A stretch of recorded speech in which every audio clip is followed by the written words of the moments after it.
our goal to start our day off is to find an unloader valve for my air compressor in first class. We're in Sioux City, Iowa right now. There's probably four places that we could possibly find one. I say let's start at Inland Truck Parts. We're gonna go there, give them a whirl, see if they have what we need. I don't think Caterpillar is gonna have what I need. Then we'll probably run down the Peterbilt, Kenworth, circle back to Freightliner, International, Caterpillar. We got a few places to look for it, so that's how we're starting our day, just to let you guys know. Oh yeah, welcome to Trucking with Schmidt.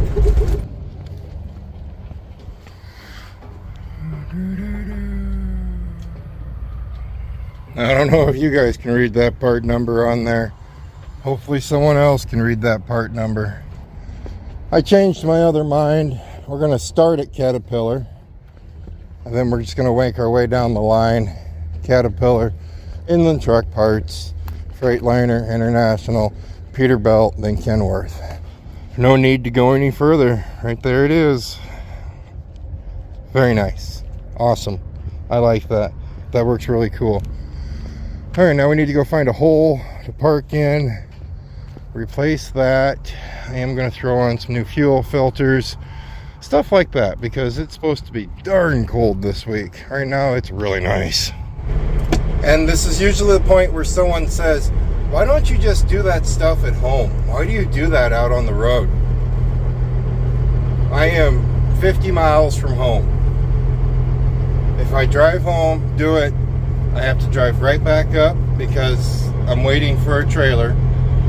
We're going to Topeka. At this point, I'm just going to probably stop telling you guys where we're going until we go somewhere new. But we're waiting on a trailer, so that's what would have to happen. I would have to drive home, do it, then drive right back up. You're adding 100 miles to it right there. And there's no reason to. I don't have a shop at home, so doing it outside here is just like doing it at home outside. And realistically, this job should take maybe 15 minutes. At most 30 if I sit there and drag my feet and look at it for a little bit while I got it apart. Or if I try recording while we're doing it, it's a guaranteed 30 minutes. So that's why I do it when I'm not at home.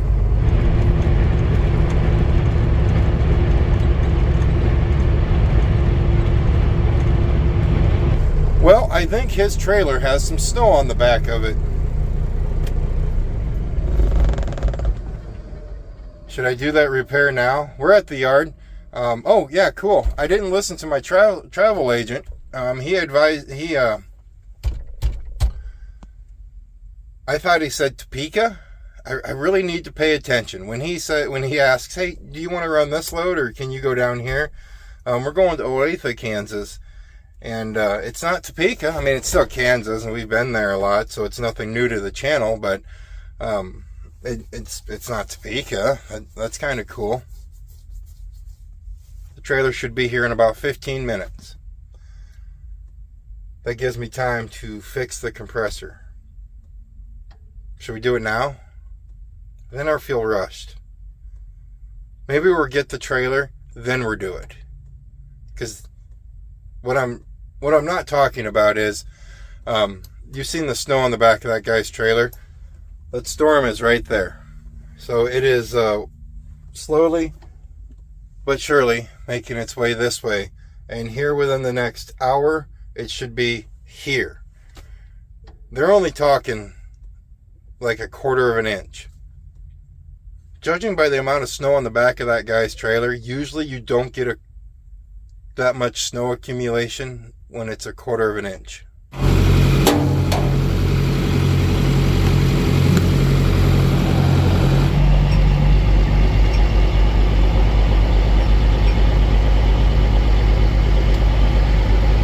I know it's going to snow a little bit or a lot. We kind of don't know.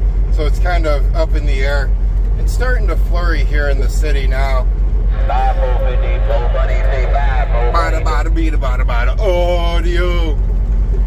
The main thing, dude, I want to get out of this city. So we didn't we didn't work on the compressor there. I want to get out of the city. We're probably run down to like Ottawa, which is about 40 miles south of here, and make that repair. That way, if it starts snowing, we're right at the interstate. We don't have to worry about Sioux City. I'm not cussing you if you live in Sioux City. I'm just simply saying you have some interesting driving techniques.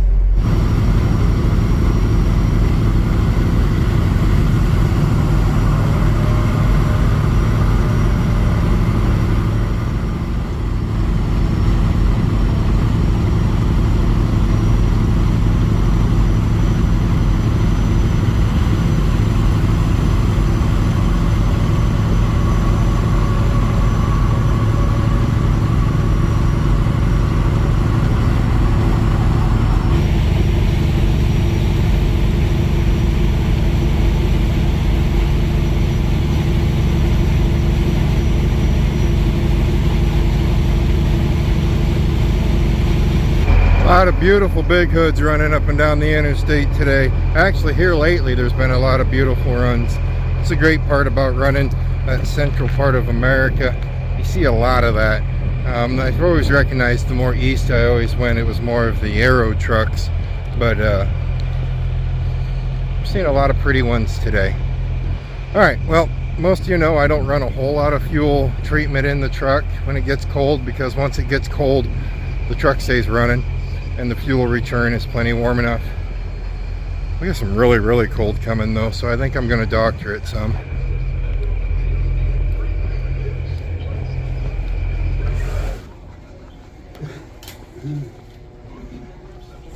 Oh, it's all it's fine right there. Sit down. Sit down.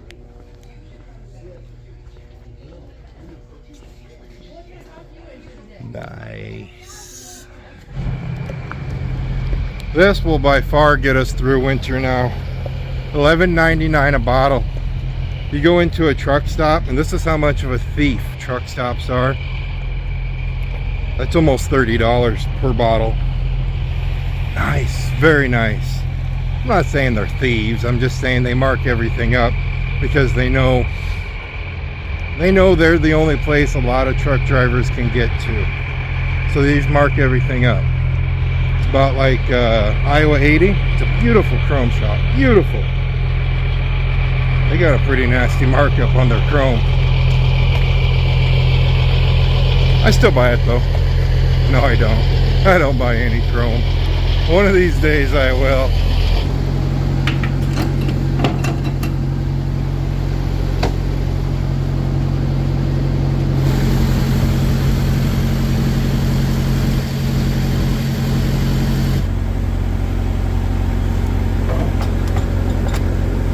The reefer sits here and beats and bangs while I'm recording. And then I decide, then I stop recording and it decides to shut off. How polite of you. I thank you very much. So if you work the cash register at a truck stop and you goof up, do not call yourself an idiot. Because in this day and age, everybody comes in with 20 different fuel cards. Now you almost need an app just to drive a truck. So when someone comes in and does it the old way, and you just got to figure that part out, do not call yourself an idiot. The idiot is, I don't want to go there, but don't call yourself an idiot. There's nothing wrong. You're used to what society has taught you. That's right, baby. I'm recording stripping. Yeah. Instead of you paying me money to take my clothes off, you need to pay me money to keep my clothes on.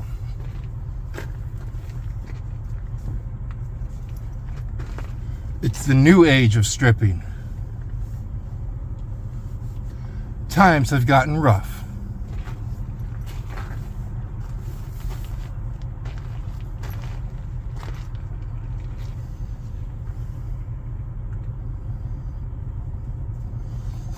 Not really. I just don't want to get oil, grease, gas, or diesel all over my sweatshirt, so we put good old trusty on. Let's open up the hood, let it cool down a little bit, because I don't want to work on a cold air compressor or a warm air compressor. It's supposed to be, we're not going to doctor the fuel up today. I think it's only supposed to get down to like -5 tonight, -30 degrees wind chill. Tomorrow and the next night is supposed to get down to like -12 or -15 with a 50 degrees below wind chill. And at this point I think I'm supposed to say, oh, but that wind chill's only for the skin. You'd be shocked how many people are kind of anorexic about that. Here's what we're going to do. We're going to take you out. We're going to pull this up and off, and I'll show you the parts we're going to put inside of it. It's not a big surgery by no means. I did pick up a rebuild kit for this compressor though, so if it ever does give me issues, I have a rebuild kit and we can just rebuild it all on the side of the road. But let's pop these off and go ahead and get started in this. Let's let that cool down a little bit more, then we'll get started in this. Look at the really cool tool set my sister got me. She said she's seen that I don't carry any tools, so I carry all my tools in my truck and none in my garage. So I left all the old tools in the garage for Troy, and I took the new tools that she gave me. Aren't they fancy? Now see, we've taken the cover off. The only thing I got to get that gasket off. That's not going to be pleasant getting that gasket off. But look how burnt that is. Look how burnt that is. And look at those. Those are bad. Those are bad to the bone. Oh, let me show you here. The new one is that one right there, and the old one is that one right there. So technically, it's technically not bad. I mean, everything still looks pretty solid on it. I mean, I could have taken it out, lubed it up, put it back in, cleaned things up. Maybe that would have made things work a little bit better, but that's as easy as it is. We pop those off, we take this off, we put the new ones in. The toughest part is going to be to get the old gasket off of it with the tools I have with me. We're going to do some chiseling, and oh, if it all comes off that easy, we are going to be in like flint.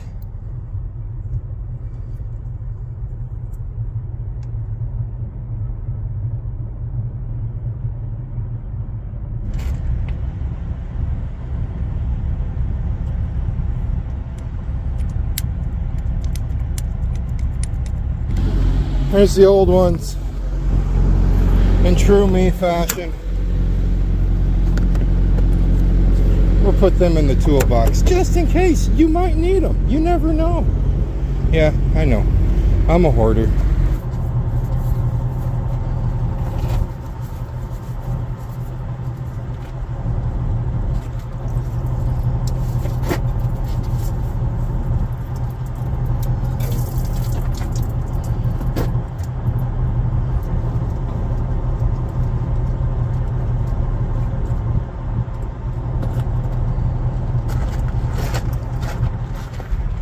Well, we got them off. Just a little reminder, if you ever see anybody going towards your truck with a filter wrench to put them on, no, stop them. This filter was ridiculously, the water separator, that was a bear to get off. I mean, the guy who put these on last, I need to have words with him. It was me. I must have felt like He-Man that day, and I just really rinsed it on. You don't need to do that. They aren't going anywhere.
How are you? I want to say hi to you, Kurt. Hey.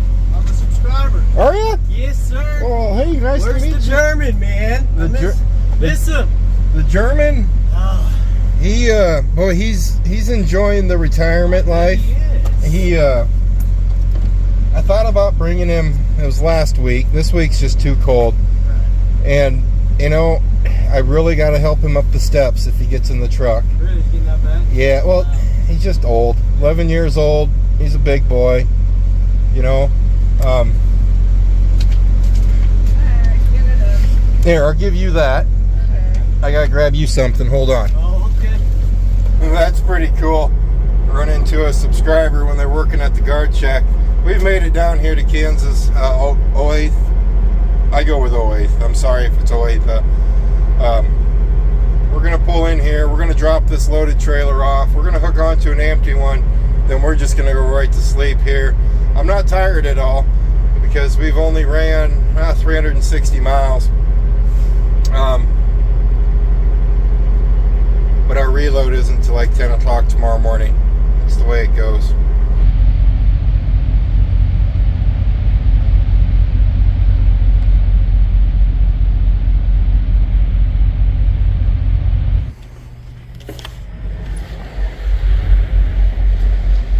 The problem is my reload, I could get there by 8 o'clock in the morning, but you can't get there any sooner than 8 o'clock in the morning.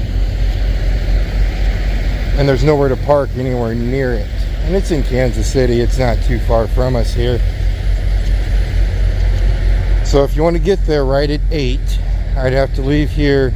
Okay, if I left here at 7:30, you are in the dead heart of rush hour traffic. Morning rush hour traffic. Morning rush hour traffic scares the living crap out of me. If I got to put up with rush hour traffic, I want it to be at night. Yeah, we're going to button this up a little bit since we're going to be sleeping here. I want it to be at night. Morning people scare me. They do. I'm sorry. So we just bump it back to probably about 10 a.m. and make that work.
Burnt my toast.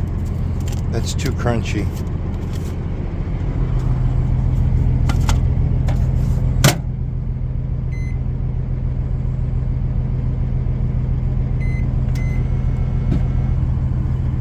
You know, on a previous video I talked about BLTs. Someone had the gumption to say bacon, lettuce, tomato. I don't know what that L word was. I mean, it's bacon. Then let me have more bacon and tomato. That's what the L stands for, is let me have more bacon.